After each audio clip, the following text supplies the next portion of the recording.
And the words novel coronavirus were novel to most of us last year. What have we learned since March 2019? And if this ever happens again, can we avoid the fear and the massive shutdowns now that we have some sort of a playbook? Joining me now is Jeff Flaks, CEO of Hartford HealthCare. Mr. Flaks, welcome back to Face the Facts. Good morning, Mike. Thankfully, hospitalizations are down. The positivity rate is as well. But initially, this was a novel virus. We had many public debates whether or not to wear a mask in the beginning. Hydroxychloroquine as a therapeutic or Regeneron, etc. People were scared. We didn't know what to believe. What have we learned since then? Mike, a year ago yesterday was the one-year anniversary of our first patient that we cared for who was COVID-19 positive in Hartford HealthCare. We've learned a tremendous amount over the last year. Mike, this was a year that was filled in so many ways with uncertainty, with despair, with fear, and at the same time with triumph and hopefulness. We've learned a lot. We've seen unbelievable resourcefulness within our communities, heroic acts, within our frontline healthcare workers, and tremendous ingenuity in terms of our capacity to care for more people virtually, in their homes, safely within our hospitals. The procedures we have in place around infection control have never been better than they are today.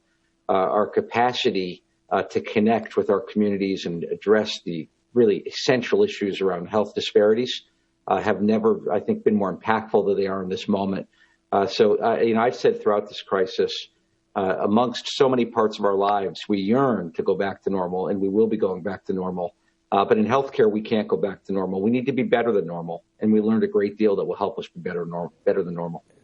In that vein, the supply chain, as we know, was a huge crisis in the beginning. States were competing against states trying to get PPE from China or wherever they could find them.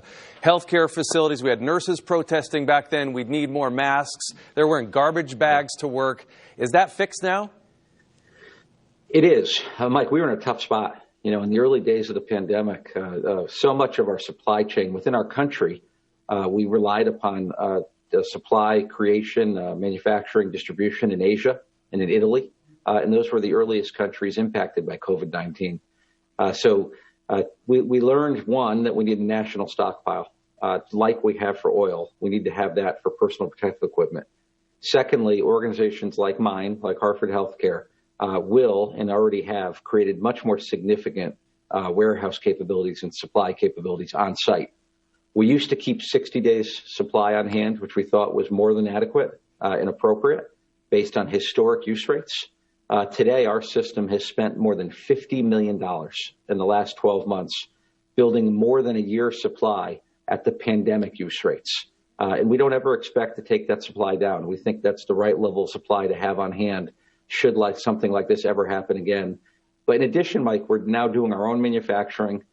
We do our own raw supply sourcing and partnering with private manufacturing. So we have our own distribution channels in place. And we've done a great deal to ensure that we'll never be in this situation again. Definitely a lesson learned. What about managing hospital space? Were we going to have to rely on the National Guard to set up field hospitals again? Or is there a way now to shift space within your own footprint? Well, first, Mike, we've learned we can do that. And we did it, on several different occasions, and we did it well. We did it successfully. But in addition to that, we used all of our capabilities within our hospitals.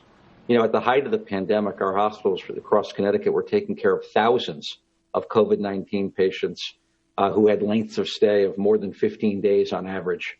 And we used a great deal of ingenuity to figure out more ways to use our critical care capabilities more deeply than ever before. So those are invaluable lessons, and those lessons are going to be important as we move forward.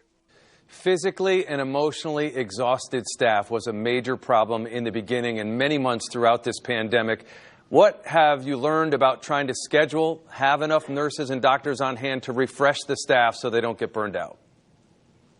Mike, I can't be more inspired by what I see every day from our staff. Our frontline healthcare workers, all of our frontline healthcare workers, people working in all of our services, and certainly our caregivers and our clinicians, they're heroes.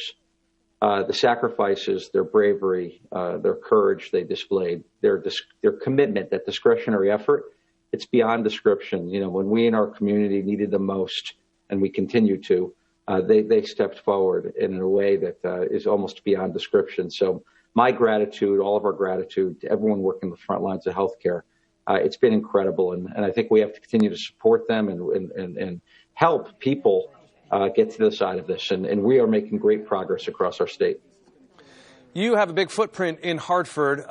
Disparities as far as vaccines are concerned and access to health care is a big deal, considering nearly 70% of Hartford is either black or Hispanic. What lessons have we learned about outreach when it comes not only to vaccines, but as we move in the future, making sure they have proper health care? Mike, one of the greatest and most important takeaways from this pandemic was really seeing how our black and Latinx communities were impacted, disproportionately. The disparities in healthcare are very real. They must be addressed. We've learned a great deal during this pandemic. This is about partnerships, and it's about alliances. It's about working with community-based leaders and organizations who are trusted and marrying those trusted leaders and organizations with our health system's capabilities. Last evening, we were in the West Indian Social Hall, vaccinated more than 100 people. We were at the North Methodist Church on Upper Albany Avenue. We were at First Cathedral Church. We were in the Hispanic Health Council. We're building these partnerships that are really important, working together to get the vaccination out.